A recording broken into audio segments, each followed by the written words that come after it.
Ruslan Butong, salah seorang mantan tentara yang dipecat karena kasus pembunuhan seorang petani.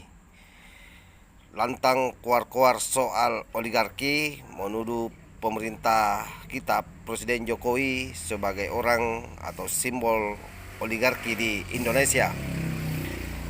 Tak tinggal diam, mak-mak NKRI langsung menghajar Ruslan Butong tanpa ampun. Yang waras tidak boleh mengalah terhadap mereka para pencoleng-pencoleng agama yang menjadikan agama sebagai alat politik.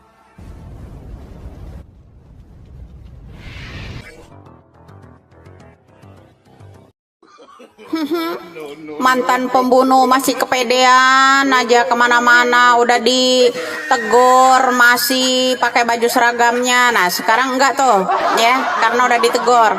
Halo Ruslan Butong ya, mantan pembunuh teriak-teriak oligarki ya, mantan pembunuh petani ya, gara-gara petani itu nyuri singkong kalau nggak salah ya, dia ini ya. Nah jadi dikit-dikit teriak merdeka, mintanya dipanggil panglima. Pret, panglima apa panglima? Zodot, dengar, sekali pembunuh tetaplah pembunuh.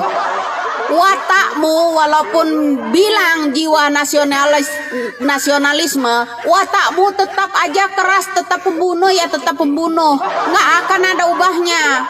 Kotoran tetap kotoran, dicuci pakai air berkali-kali tetap aja begitu, berulah lagi.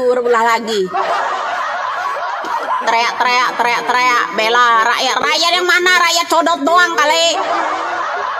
Salam waras lo, jangan kasih ruang bro.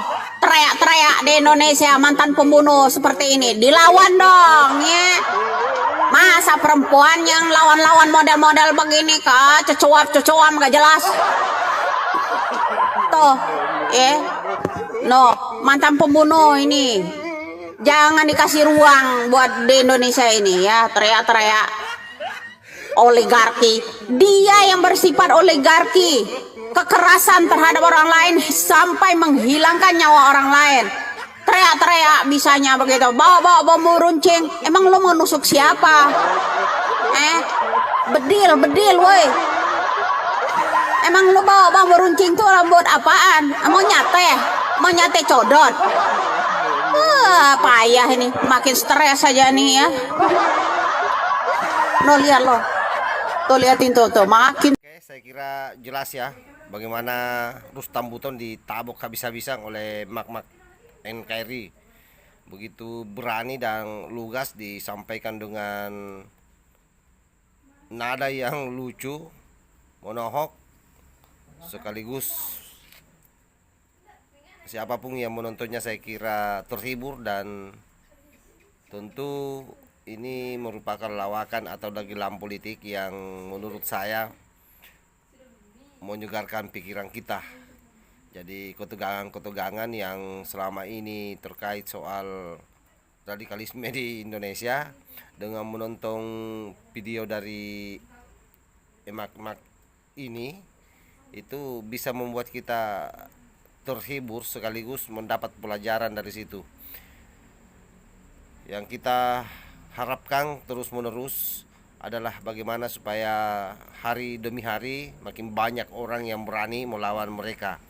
Karena orang-orang ini adalah orang-orang yang memang bebal, yang kalau tidak dilawan narasi-narasinya, maka itu semakin hari semakin menguatkan dan semakin melebar dia punya gerakan di lapangan. Akan semakin banyak orang yang ikut pada akhirnya karena menganggap apa yang diteriakkan oleh orang-orang barisan sakit hati ini adalah hal yang benar. Oleh karena itu Ali bin Abi Thalib pernah mengatakan bahwa kebenaran yang hanya sekali-kali diperdengarkan itu akan dikalahkan oleh satu kesalahan yang diulang secara terus-menerus. Dan itulah yang mencoba dilakukan oleh mereka.